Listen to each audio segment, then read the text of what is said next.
welcome to the show. Thanks so much for having me. Yeah, it's great to finally connect. I know we met over LinkedIn, and there was a lot of synergy and conversation based on some things we've both done individually in our lives, from personal to business. So you have an amazing story, want to share it with the world, want people to see more about what you're doing and how you're changing cultures in companies and how you're reframing mindset in people. So share with the world a little bit about who you are and what you've done to this day.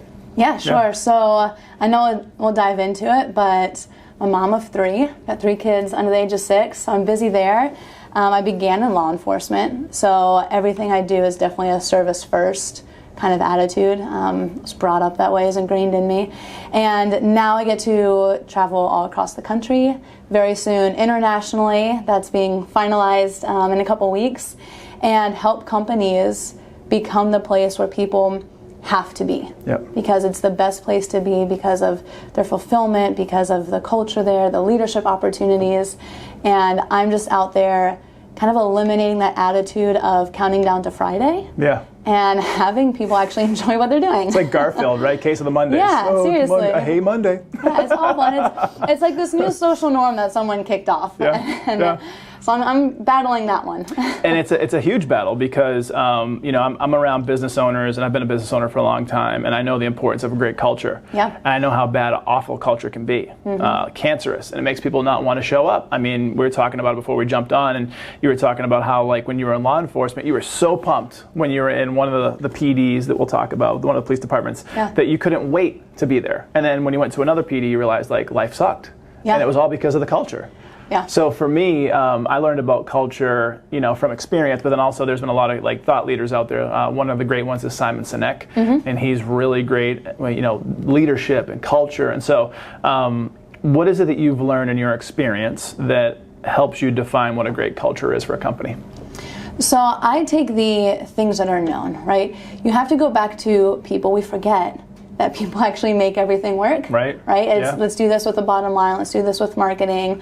Hey, if you don't invest in your people 110% of the time, they're never going to exceed the expectation to their fullest potential. So what do we actually have? What are the real problems? Well, we have communication problems. Okay, we have them. Great. So let's be proactive and train our way out of them. Right? And don't get offended that they're happening because people are people. Yeah, right? That's right. We have all these different generations. We have different styles of leadership. So again, accept it for what it is, and we just train proactively. So we leverage all these differences instead of doing this uphill battle of, well, we just won't get along. I don't like my boss. We're different people. Or I don't like this person. We don't have the same mission. So I go in and I fix all of that and put everyone on the same page. What does that look like? So if you have identified, let me ask this question first. Have you ever seen an amazing culture of a company where you went in and you're like, nope, you guys are good? Or does everybody need a little bit of help at some level? And if so, everybody needs a little bit of help or a lot of help. How do you start to identify that? Walk us through, is it your communication, conversations with the team, so to speak? Is it top down, bottom up? Does it even matter? And what does all that look like? Sure. Yeah. So to answer your first question, no, I've never seen a company that doesn't need anything. Sure. Right? Even if they have this amazing culture, they're doing all the right things. Well, so then I just approach it differently. Okay, let's look at what you're doing right. Now, how do we scale it? Yep. Right? How do we get better? And that's a pretty easy conversation because they've already invested in all the right places. Yep. So I'm not getting a lot of resistance there. Hey, usually the companies that need the most help are the most resistant. Sure. We don't need it. We're not going to talk about it. We'll figure it out. We're good. Yeah, we're good. Yeah. Yes, we're in retention crisis, but we'll find somebody. Yeah. And those are the biggest challenges. Also makes them my favorite clients. Sure. Right? Because if Lots I can to do. Yeah. And if I can get them to buy in, then you really start to change the company and, more importantly, the people and their families and the things that matter so much more than just what the business is doing. Yeah. So we do that foundational look of, you have your leadership styles, like I said, you have your personality types, you have your generations. Yep. Yeah, they're all different. Yeah. Sorry, you're recruiting Gen Z. It is what it is. Have to. You have to. Yeah. Millennials, they're management now. Sorry. That's right. That's right. So I just teach them, again, the differences and how do we leverage and get them through this whole process. But the biggest thing that I do differently than a lot of your like standard leadership training is the personal development piece. Because if you don't have the personal development, your leadership capacity is only so high. It's capped out. Yeah. Yeah. So and you can have all the Dale Carnegie and John Maxwell in the world.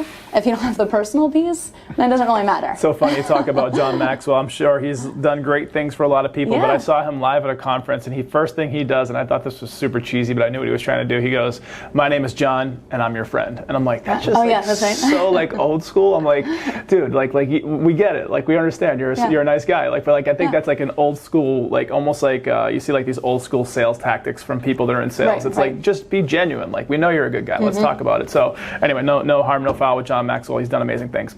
So as far as when you go into a company and you start having these conversations and all around different organization levels, what are some of the current common narratives you're hearing from people of why they're just not happy? And how can you flip their mindset into like looking at things a little bit differently so that you can start getting them on the path of wanting to make this better? Right. Yeah. The biggest one is probably they don't feel valued, and so they don't have fulfillment. Yep. But fulfillment, we have to know what we need first. Right? It's that whole mind reader thing. Yeah. Okay, if you don't know what you want and what you need, how do you expect those around you to give you what you need? So I start with a lot of that self-reflection, self-awareness piece, which now you know how to ask for things at work too. Yeah. And I introduce kind of that two-way street of authentic leadership, of vulnerability and transparency. And a lot of it is that old school thought process of, well, I'm the leader, I'm the boss. They don't need to know about my mistakes. Right. Like, are you kidding me? Have to show So your yeah, mistakes. tell them exactly how you screwed up. It makes you human. Yep. That's how you build rapport. Yep. And now Endearment. they go, oh, exactly. Yeah. They say, oh, okay, they're leading, but they are being honest enough to say, hey, I'm not perfect. How do we partner? How do I guide you? Here's how I learned from my mistakes. Yep. And now you open up this completely different channel for people to have this collaborative partnership and this real system versus this, tiered down, I'm the boss, I say this. Yeah. Why aren't they performing, in this kind of limbo area of performance and results. There's this picture, and I think it's become like a meme, almost even like a surreal kind of running joke of you have this person standing behind a group of people with a whip. Yep. And they're like pulling this thing, and like they're pulling this person, and it's like they're leading through fear and anger and like violent communication essentially. And then you have the other picture where this person's like in front, like pulling his people along, so to speak, or her people along. And it's interesting because that is an old school mentality. And it was, I think and I talk about this, there's another thing that I work on called the masculinity movement. It talks about how men can lead better and be better and play better and things all across the board. And there's a lot of things that we just were shown that were either we weren't shown or we were shown improperly. Right. And that happens in corporations too, the hierarchies. I mean, like, I'm the boss, what I say goes, do it. And the whole, you're going to miss out on a ton of great people if you have a lot of churn. Like if and your customers are going to feel it, operations is going to feel it, whoever you have that you're dealing with, it becomes toxic. Absolutely. And so kind of going back to your standpoint on how you feel, like, when do you start seeing a shift? Like, when do you, and I know you can't guarantee and say, hey, in a month in you're going to see this, but like, when do you usually see the light bulb come on for these leaders that are like, maybe they're acting one way and then they're just like, you know what, I think I should change for the better of my company? When do you start seeing that happen? In initial training, when I'm doing keynotes or conferences or something like that, which is great because I'll get a conference, so I'll get a couple hundred people for 6 or 8 hours. So I have a lot of opportunities to kind of help with that light bulb switch. Yeah. But the biggest thing that I say over and over is serve those who work for you. And they servant leadership. Yeah. Yeah. And I said, when was the last time you asked your employees, what can you do for them? Yep. They go, well, I don't really know. I guess we should. And they agree with it. Yeah. Yeah. It's not really a debate. I'm like, yeah, they work for you on paper. Yes, we realize that there are ranks and there's a way that these systems are made. But if you go to your people, say, what can I do for you? How can I help you? Well, even if they don't ask for anything, now they've heard it and they start to step up. Yeah. Because they say, oh, they want to help me? Well, they don't have to do that because they've got the corner office, right? They have this professional level. So they just start to say, well, I work for you. What can I do for you? And they start to exceed all of those expectations. Yep. So that's really the first one, is going back to servant leadership. After that, it's a 3-month, a 6-month. I mean, it's a process. You got to check in every so often, Yeah. checkpoints, kind of see what they're working on, see if people are falling off or if they're adhering to kind of the new implementation. Yeah, I mean, and it has to be consistent. There's a big difference between training and educational journeys. For sure. Right? I mean, we've all been to those trainings where it's the death by PowerPoint, sit here from 8 to 5, right? And, I mean, write down Bore some you to stuff. tears, Yeah, in one ear, out the other. Everyone's on Facebook anyway. Yep. So make it interactive. Yeah. Give them something to implement before I even leave the room. What does that look like for your trainings and your keynote speeches that you give? How do you do that with So we do a lot of group conversation, and I make them write down a lot. Yep. Where I say, okay, here's the theory, but we're going beyond that. This is why it works. Do it right now, and then I'll show you. But I get the buy-in because they show themselves. Right? People can listen to me all day, but that's half of it. For sure. Because then I leave. Yep. So I have to do something different in my training style to make sure that even when I leave, it continues. Yeah. What do you see usually is a good muse for them to keep it going while you're gone? Yeah. I do a lot of follow-up. Okay.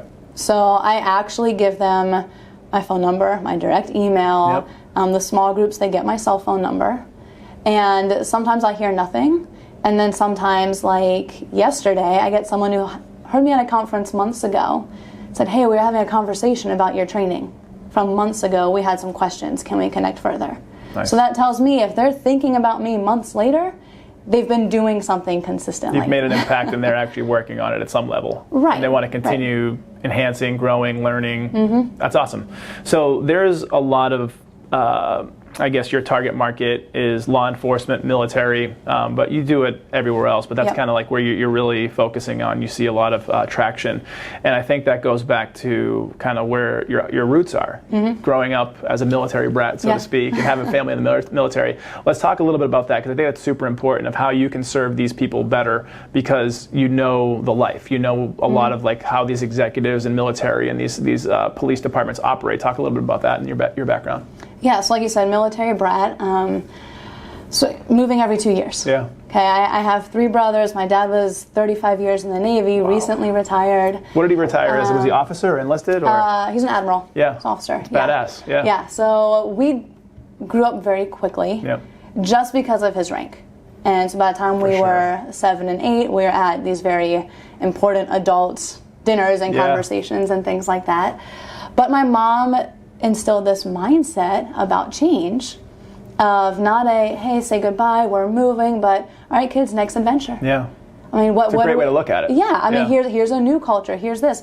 Down in South Florida, everyone's going to be Cuban or Islander. Let's do this. Okay, we're going over to Texas. Let's go to the stockyards. What does this look like? Everybody has a gun in Texas. Everyone's got a gun. Everyone's got boots. Yeah, I mean, so we got to see it everywhere, which was really cool because now we just have contacts all over the country. And you're able to mingle and like kind of build relationships pretty quickly because of the idea of being uprooted every 2 years, looking forward to it, number one, but then also you're meeting different people everywhere you go. So this has allowed your people skills are probably through the roof, I'd imagine. I hope so. And being able to manage and like have those relationships and conversations, it has been a benefit because of that. Yeah. Definitely. And I never had that fear of change, which I think is one of the biggest fears. People fear change and failure. Yeah. And they are these crazy, inevitable things that happen to everybody all the time. Yep. And I at least get to help teach that mindset of, hey, I know it's easy for me because it's the only thing I've experienced is change. Yep. But I survived. And now you're thriving. I actually thrived with it. So here's how we shift into where maybe you haven't moved. Maybe you've been at the same company for 25 years. Yep. Things haven't been changing, so here's how we get around that shock of when things do merge to the left or merge to the right. Yeah, I mean, there's a lot of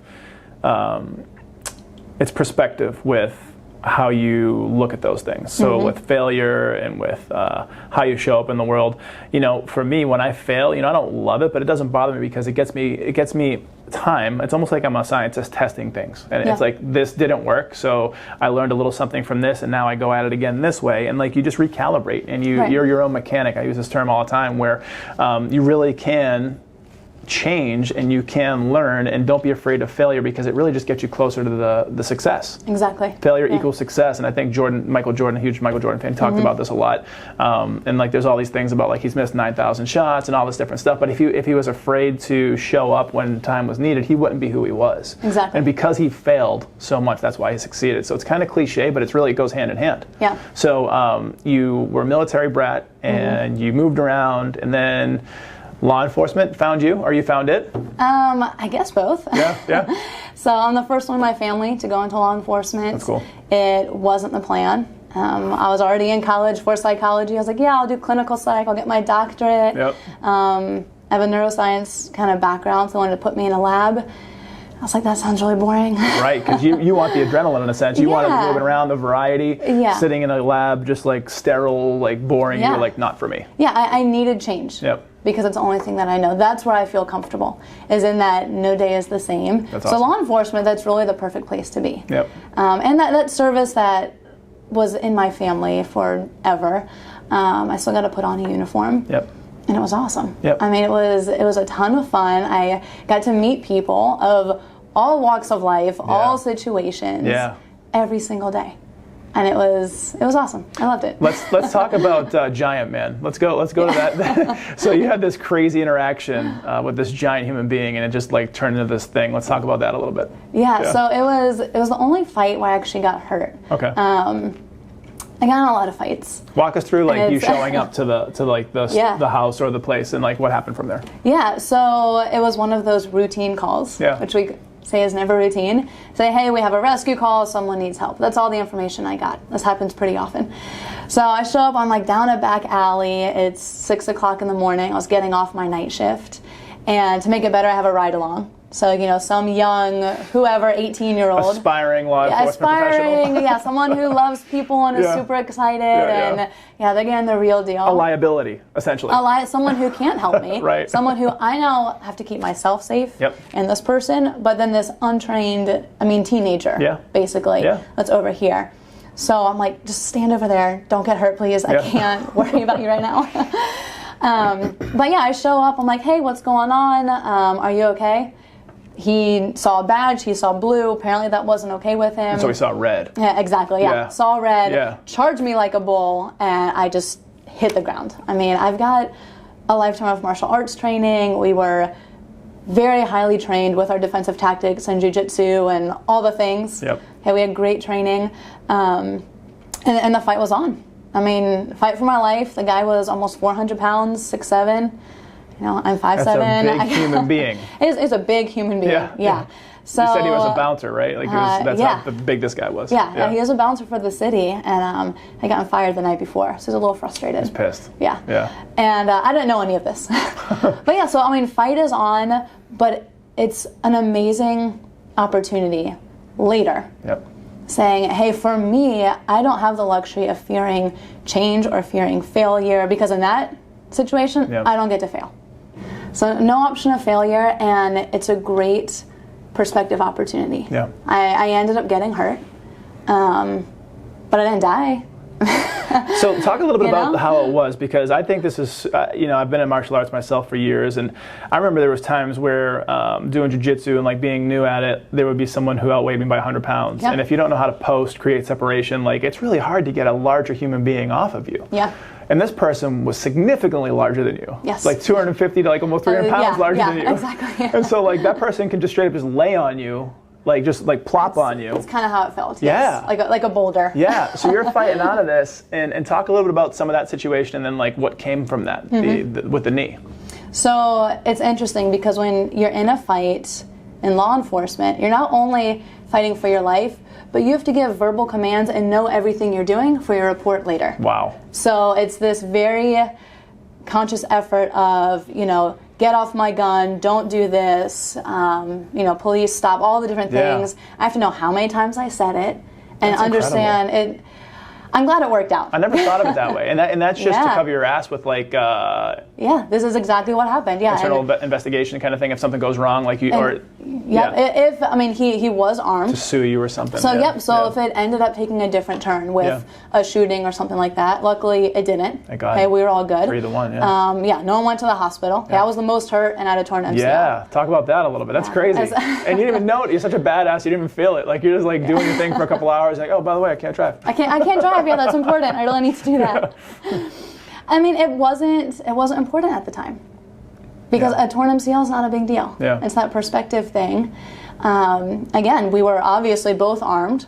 Okay, he didn't get my gun. We know he's bigger than I am. Yeah. I had a ride along who didn't get hurt. How'd you get out of it? I don't think I asked you about that. How'd you actually get away, subdue? What happened? An assist showed up. Okay. Yeah. Which was probably on paper a handful of seconds. It felt like a lifetime. Right. Yeah. Things because you're moving. Your body's almost in a flow state where you're like looking at time much differently, and a second's an eternity. Exactly. Yeah. I mean, and we were quick. Yeah. I mean, I didn't wait ever very often. Yeah. You know, I had great That's backup. And he was a friend of mine. Like, we're in the academy together. So he had that personal, you know, like, get off. You know, here's what we're going to do. He ended up getting hurt, too. I mean, minor injuries, luckily. Yeah. But yeah, so between the two of us, our combined weight was almost as big as this guy. It's incredible. That's a large person. It's a very large person, yeah. But it's, you know, it was just kind of another day. Yeah. No one talks about it. It's, hey, where's your paperwork? We'll see you tonight. And that's just the reality. So you go back to the department or the office, right? And I'm not a police officer, so I'm butchering that. I apologize. You're but you get back there, you're doing your thing, you go on a call or something a little bit later, you start driving, and that's when you notice the knee. Yeah, I realized I actually couldn't push down the gas pedal. Crazy. And pull back in. They go, what are you talking about? I said, I had no idea I didn't know I was hurt. Yeah. Because my adrenaline was through the roof, and I was grateful that it wasn't worse. Yeah. And, you know, everyone was good. Got him off the street, and everything worked out. And, what was he charged with? Like, what was his deal? He Assaulting an officer? So felony assault. Yeah. And then there were a couple of things. He had multiple police contacts earlier in the night. No way. That I didn't know about. It was just coming. Was he on anything? Was he drunk? Was he? Oh yeah, he was on something. Yeah. So you love a mixture. Yeah, right. Like a cocktail of just bad. Yeah. Like, so you loved that version, and this was Virginia Beach, right? Yep. Yeah. So you loved that version and that portion of your law enforcement career, but then they offered you a position, or you moved to another police department, and this is where you really found out about culture and how important it was inside of a company, so to speak. Yeah, talk a little bit about that. Yeah, so my husband's a Marine, recently retired, so he did 20 years. I knew a move was coming. Yeah. And it's very different moving as a spouse with a career than it is as a kid. For sure. It hit me a lot harder than I anticipated, but you know, I married the Marine Corps. I knew that. Yep. So we moved. I went to whoever was hiring. Okay, that was my skill set. Got the job, all good. And that was my first real exposure to not just the one grumbly guy in the back, because that's everywhere. Yeah. There's always the guy with his arm crossed who is happiest when he's complaining. What we used to call, like we had sales organizations before, but the cancer essentially in the company. Someone who would like make other people not excited to be there. Someone who would just wanted to like spout off negativity, and that was always apparent. You had to like weed that person out or train them up out of that. Right, exactly. And it's everywhere, because people are people, and they develop that cancer for a number of different reasons. For sure. Okay, it could be the profession, maybe it's something at home, right? And everything bleeds into the other. For sure. I don't think personal and professional lives are different. No. I think that's a lie that someone made up however many years ago. It's not balance, it's blending. You have to blend it all together. And it's not equal. I talk about this a lot with friends and clients that, you know, in my purview, I call them silos. So you have like spirituality, you have family, you have health and wellness, you have business, whatever those things that are important to you, or even like look at them as buckets, right, to kind of make it tangible. Like you're never going to be able to be 100% in all of them across the board. It's the moments that you're in those silos that you have to show up and like be present. So like if you're spending time with your kids, you only have an hour with them, put the phone down, stop the distractions, like have dinner with them or teach them something or play with them, whatever it is. But like you can't have perfect balance because there's not enough of you to go around. There's not enough time in the day. So I 100% agree. So you get there, you're ideally, I mean, you're thinking about it, you're at the beach, right? You're in Wilmington, North Carolina, so you think this is going to be great. Yeah, I thought it was going to be the same job. Yeah. And you realize quickly, talk about the differences from being able to like the activity and the action in Virginia Beach versus Wilmington. Right, so I was just bored. And it has nothing to, I mean, regardless of the community or those working for the agency, it just wasn't the pace that I was used to. Yeah. And I hadn't been in long enough. I wasn't tired of the pace. Yep. So I was bored, which is a problem. And then I started saying, okay, well, boredom is a choice.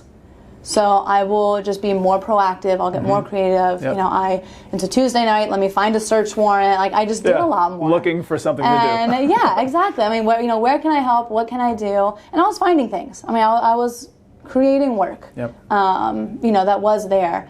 But then the toxic leadership was at every level. No. Where I was pulling people with me. Hey, let's go do this. No, we don't do that. Yep. Let's go do this. No, we don't do that. To the point where I was getting written up for insubordination because I was, I guess, following up and finalizing cases that they didn't feel like doing. Laziness and just it was just lazy. Yeah. It was just a different culture. Yeah. But I'm so glad I saw it because it's proof that the grass isn't greener on the other side. Right. And because you better believe there are people in Virginia Beach complaining about our department too. Of course. Right? I mean, everywhere. yeah, everywhere. Yeah. Exactly. Goes back to perspective. Yeah. And so I'm like, it's definitely not greener. This is rough. And it was kind of the situations that unfortunately you see on the news. Yep. Where you just have cops making poor decisions. Yep. But it was constant. Was it fettered throughout the whole department, or was it like more of a top-down thing, and then like just like the guy in the back, like you mentioned, so to speak? Like where did this cancer arise, and like had it permeated just the whole department except for you? Like you were like the only person that like wanted to do their job, and everybody else was just kind of chill and like didn't care. Right. Yeah. I mean, I would say it was from the top down. Yeah. Small agency, a lot of them grew up there. They had been at the same department for 15 years. Yep. They told me I was the first outsider that they brought in, and they brought me from out of state. As far as women go, how many women were in the department? There was one other who was like active patrol kind of thing. Who was a lieutenant. Yeah. Damn. So you really were the only in your position at that time. Yeah. Because you were out there, you were active, like you were on the hunt, so to speak, like doing your thing, and like nobody else either cared, no one else to relate to. Right. Yeah. And that part wasn't so hard because even in Virginia Beach being larger, still very easy to be the token female cop on a patrol squad of 30. For sure. You know, we usually had over 100 just on patrol per shift. Yep. And it is what it is. I went to a male-dominated industry. Yeah. It doesn't bother me. So you were prepared. Yeah. I was prepared. I thought it was great. I have all brothers. It was normal to me. Yeah. You know, I was comfortable there. You probably thrive in that situation too, like I'm going to kick your ass. Yeah, it was very easy. Yeah. I mean, it really was. There Yeah. are some women who have more challenges, but the way I was brought up and my background, my circumstance, it was more comfortable for me. Yep. So I'm fortunate with that. But it was, you have to work a little bit harder to get a little more buy-in. Yep. I had support of my peers. Eventually. It took longer. Yeah. But eventually I had support. And they're like, wait, this makes sense. This is good. But it really hit me when after about a year and a half I came home. And my husband turns and looks at me, and he says, "You're not fun to be married to." Oof. Right? That's a big one. Yeah, Marine, like no filter, no feelings. Straight at it. Yeah, seriously. I'm like, go ahead and stomp on my heart while it's down there. So instant, just like, what was the moment and how did it feel at that moment?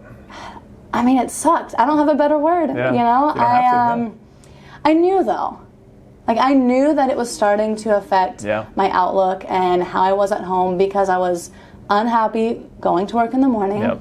I was unhappy all day. Yep. And I was miserable and complaining when I came home. Just hated it. Yeah. I mean, so of course it started to, that cancer started to ruin my home life. Erode like your personal stuff. Yeah. And that's, I have young kids, so I'm like, I'm not being an example, I'm not being a good wife. I mean, this sucks. That was heavy. Yeah. Once you started like thinking about it. Yeah, my whole world is just like coming in, and which happens in law enforcement a lot. For sure. I mean, the divorce rate's through the roof. Stressful job anyway. Yeah. Like even in the best circumstances. Yeah, like you said, you don't know if you're going to come home every night. There's a possibility. Being in that industry, you put yourselves in harm's way on purpose. Right.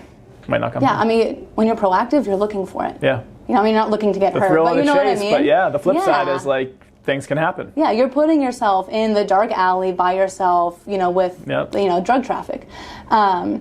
So that hit me really hard. I left. I just had my second son. Yeah, I left, and that's when I started building business. I kind of had that realization, if this happened to me, it happens to people all over the country. So you were basically almost like, I don't want to say the guinea pig, but just the other words are escaping me, but basically you were like the first case study of yourself to say, if I'm experiencing this, I'm seeing a shitty culture, I see toxic leadership, I know a ton of other people probably are. Yeah. And that almost like, kind of like I do a lot of personality exams from onboarding people in my wealth management business just for a lot of different reasons. And there's always one that pops up called the Sentinel, which is kind of exactly probably like where you are, just like this guard, this person who's on watch, this person who wants to do well, someone who carries a sense of honor.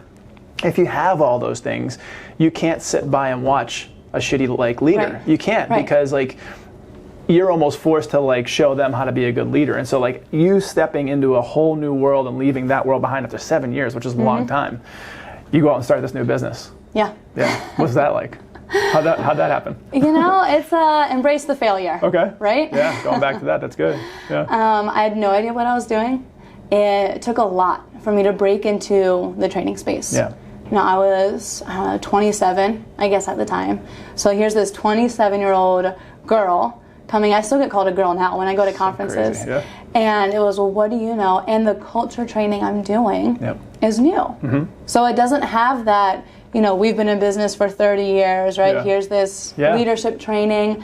I had a completely new perspective and way of doing things. Yep. And it's not my experience. It's not just my opinion. It's heavily researched. For sure. I do a lot of neuroscience backing and psychology with all of it. I'm back in school for more psychology. And I had this program laid out, and I probably got 6 months of no. Really? Every day. No. So let's talk about that for a second. That's huge because some of the biggest successes in the world heard no for years. Yeah. Walt Disney, I think it was like dozens or hundreds Forever, of times. Right? Yeah. And he, like no one would buy into his vision. Yeah. And I haven't stopped watching Disney Plus since it's been on with my see? kids. You know? Right. So it's like it's worked, right? So as far as like your brand new foray into business, there's a lot of people that listen to this podcast and watch this show that are entrepreneurs or are looking to escape the 9-to-5 and go work on their dream or their side hustle become so big they can use it as a business. Yeah. What did you do first? I know the 6 months before you got a yes. So like, what are you doing? What are you building? Like, how did that whole beginning process of starting up look like for you? Yeah. So it wasn't my first business. Okay. I was in real estate investing. Okay. As my side hustle. Okay. Right, Nice. when I was in law enforcement, which is great. That was my first, I mean, really just kind of small step into entrepreneurship. Sure. Yeah. But I learned how to make cold calls, find deals, and make money. Nice. You know, so that financial That's a great skill. stress. That's an amazing skill. Exactly. That financial stress was gone, and it was that awakening of I can do something besides law enforcement and be okay. Yep. Gave you confidence. Gave me confidence, gave me a lot of my first introduction into sales and marketing and all those things I had no experience in. Yep. So that was great. Real quick, because this is important, and I come from a sales background, so I love this type of stuff, and especially outside sales is where I started. What were you listening to, content you were consuming outside of, because the reps are the most important thing. Yep. Picking up the phone, meeting people in person, emailing, like reaching out and like working on that. That's the game, but like you need the information outside of, because we go back to failure. Yeah. And in sales, you have to fail a million times and like keep getting up and keep getting better, keep getting up, and eventually you become dangerous. Right. So what did that process look like for you? How did you go from law enforcement, and then like who were you listening to and content you were consuming, if you were, audiobooks, whatever, podcasts, to try to get better at your craft? So Rich Dad, Poor Dad was my first book. Great book. Yeah, the very first one, that mindset shift of building financial intelligence going into business. Right? I made no money as a cop. I was good with it. Yeah. Right? I didn't Not go a lot into of it for the pay. Yeah. You know, I was getting spit on and shot at for $35K a year. But it was cool. But it was fun. Right? It was fun, exactly. So I had the fulfillment piece. So built my financial intelligence first. Good. And shifted my mindset into law of attraction and, you know, abundance mindset. Started going into growth mindset with Carol Dweck. Okay, yeah. Went into, did a lot of Carol Dweck. Found a mentor, Danelle Delgado. She's fantastic. Where is she based out of? She is out of the Denver area. Okay. But she speaks with Tim Story and Grant Cardone. And so I got her, and she helped me build these businesses. Nice. And really find, okay, here's your skill set. Now how do we transfer all of that into the corporate space or into the training space? So you've got to find the coach. Yeah, you do. Right? Someone you resonate with, someone who's been to the promised land in the thing that you're trying to do. Yeah. Yeah. Yeah, so she was a lot of it. And then the real estate side is a lot of Grant Cardone. For sure, yeah. And I mean, I listen to Ed Milet still. Yeah. So, and it shifted. You know, I go in waves. What do I need? Where's my knowledge lacking? And you evolve. And you change. And you evolve and you change. And then things sometimes find you, like, which is really crazy. Recently, just a segue, like I've been really big into the spiritual world, and I'll be doing a plant medicine journey here in a couple months. And so, like, because I'm on that journey, I keep bumping into people that are doing the same thing that you would never know. Right. Especially like a lot of these business people that are like, no, and this person's like 20 years into doing like ayahuasca. And I'm like, what the shit? Like, really? So anyway, yeah. So these things manifest. And people find you. They do, or you find or you find them. Yeah. So that's really it. But when I launched the training, I go back to the failure is not an option. Yeah. You don't think I was banging my head against the wall and had that, I'm not doing this, I'm quitting, I'll go find a job. Yeah. I've done it at least, 1,000 times. Yeah. At least. So what prevented you? Was it like something that you couldn't put your finger on? It was your calling and you knew this? Like, what kept you from not going back to the corporate world? A couple things. Yeah. One, when I'm not traveling, I get my kids up in the morning and I pick them up after family school. time. Yeah. Huge. I miss some of that in law enforcement. Yeah. And it's something I have to be very aware not to take for granted. Yep. And it's not always easy. Sometimes kids are shits. I got a 5-year-old and a 3. I think we got the same age kids. Yeah, we sure do. And I would do anything and love them and consider myself a good dad. But there's just times you're like, holy shit, this kid's pissing me off. I had one of those mornings. This morning? Yeah. Oh my goodness. Like the screaming 3-year-old headed out the door. Yeah, and you can't, and everything, like my 3-year-old, he's super funny. Like he's just a great kid. But he'll ask for something and you could tell him that you're going to do that, but like I guess if it's not quick enough, like he's just that little kid. He's like, I think he's going to be a really good CEO if he wants to be. He could go either way. He could be like a guy that has a fishing boat and like lives on the ocean, or he could be like a CEO. But anyway, they'll be great leaders if we can just get there. And like but with a lot of years, safely. Exactly. Right. Like use your powers for good. Right. Yeah. But that was a lot of it. Was the family knowing I wasn't on night shifts. Yep. My husband retired. We weren't looking at deployments. Yep. And that perspective makes business very easy. For sure. Our worst day in our previous careers was someone might die. Yep. Now it's someone might say no. So different. Like, who cares? So different. And that was great too, because you either stop wasting time, or it's a chase in a sense, and maybe it's not a hard no, and there's something there, and you can kind of educate and show somebody something different. So it's taken me about 2 years. Okay. For people to either to seek me out. Yeah. To reach out and say, hey, I heard of you from this conference or from this, where now my name means a little bit of something. Yeah. It's building. I go back to areas and someone says, we hear you coming out. There's a group of us, guys who I trained 6 months ago. Yep. Can we take you out for dinner? Can we do this? And those relationships are the validation for me of what I did in that day mattered. Yep. Because here are these guys who are leaders. These are high-level executives, these are law enforcement, these are chiefs, these are sheriffs. These are top guys who learn something from me and have something positive to share. It validated everything you were doing. Yeah. And you were leaving a mark and making a difference. It could sound corny to some people, but you really were. You were helping people. Yeah. Really just, you were able to see the effect you were having on people. Yeah. And the effect, you were leaving a mark in a sense, and like you were serving, your servant leadership. The things that you've done or doing are like how you're teaching your people to do the same things. Right. You came from a toxic culture, an environment that you weren't happy with, and that exists elsewhere. You lead from the front, but you also have a servant's mindset too. And so like these things that you're living through and you're living and breathing, you're able to teach these through example to the people that you're working with.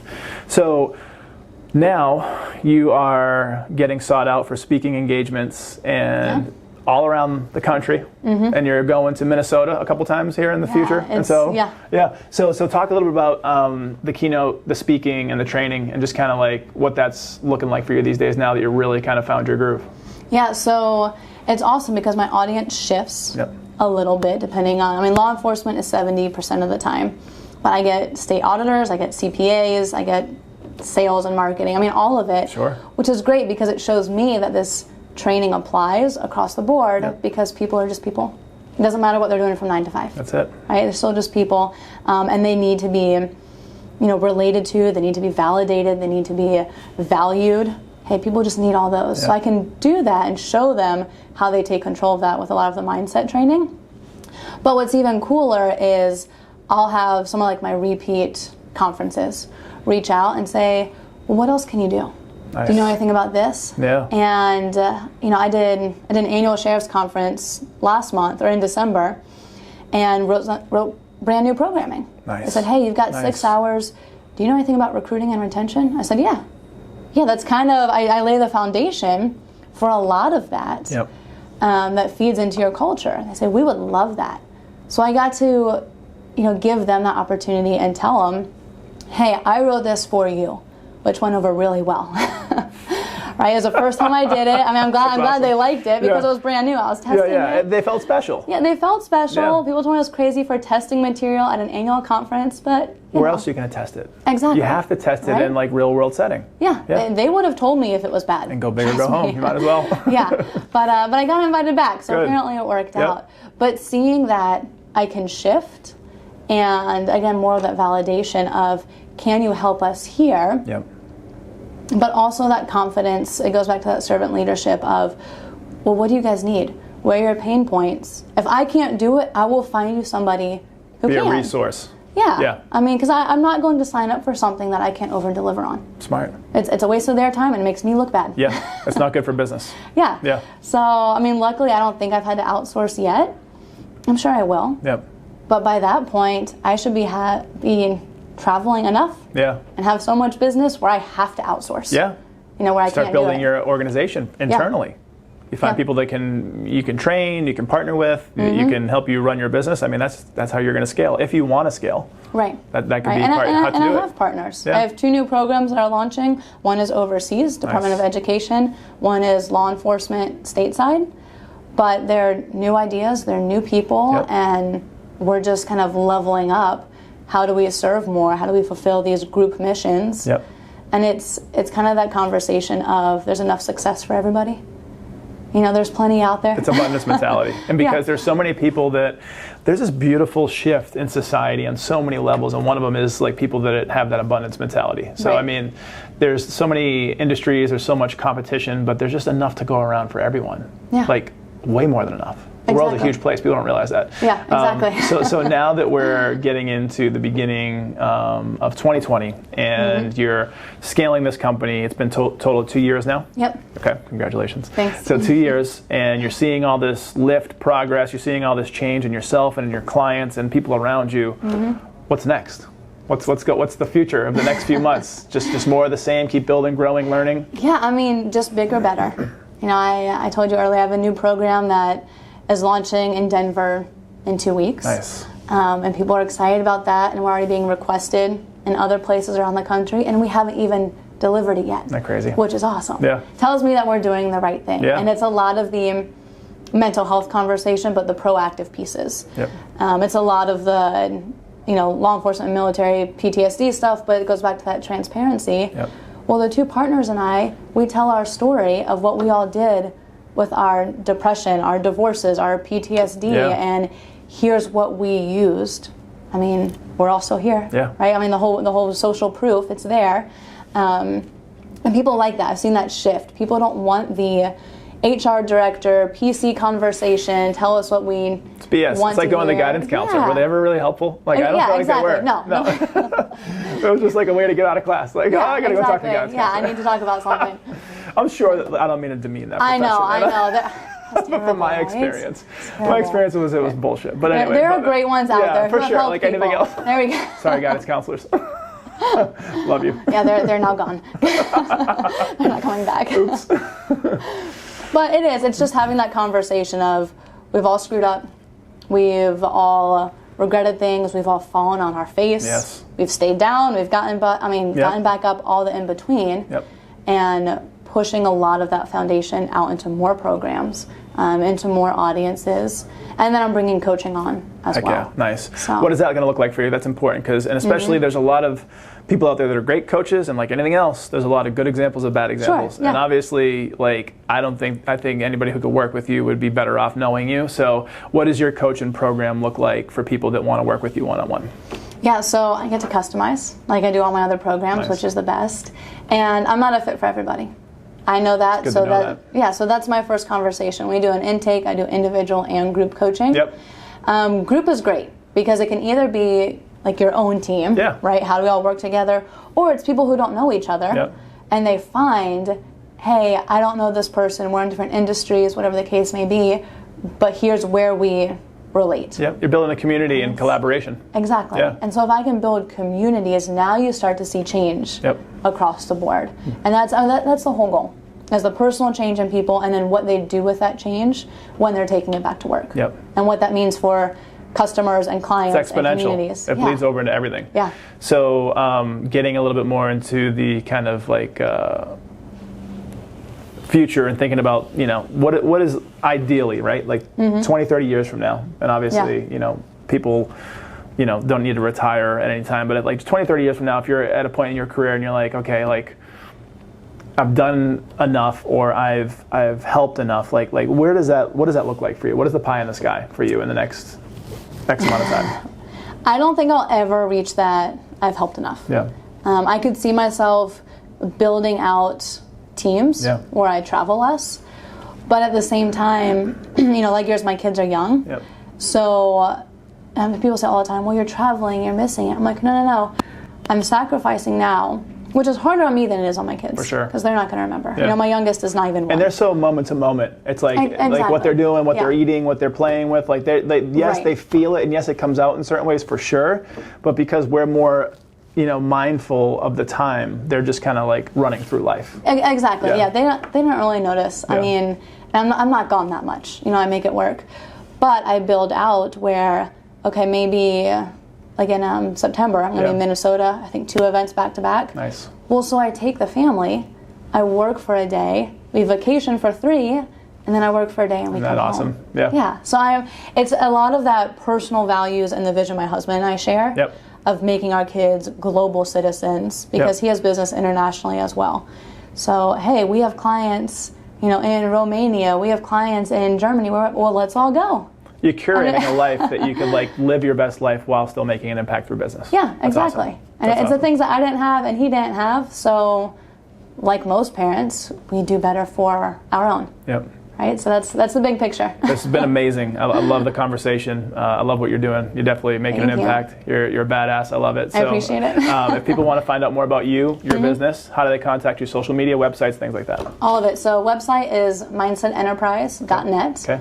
There's all my programs. You can either contact me directly through there, of course. And then Real Carrie Wooten on everything.